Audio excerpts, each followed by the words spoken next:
İntensiv yağışlar yağacaq, dolu düşəcək. Hava ilə bağlı bir məlumatı diqqətinizə çatdırırıq. Qeyd edək ki, bugün 19 iyul tarixidir. Məlumatımız isə belədir.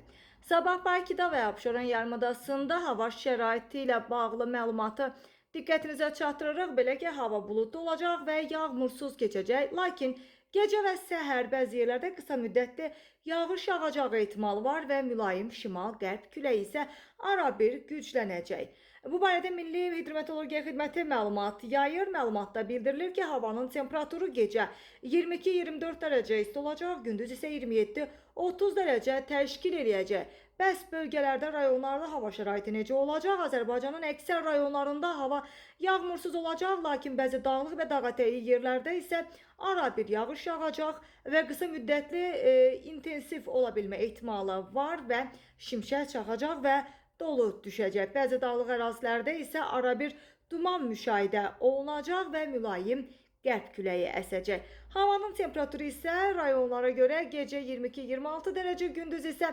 33-38 dərəcə təşkil edəcək. Dağlarda isə gecə 13-18 dərəcə isti, gündüz isə 23-28 dərəcə isti olacağı proqnozlaşdırılır.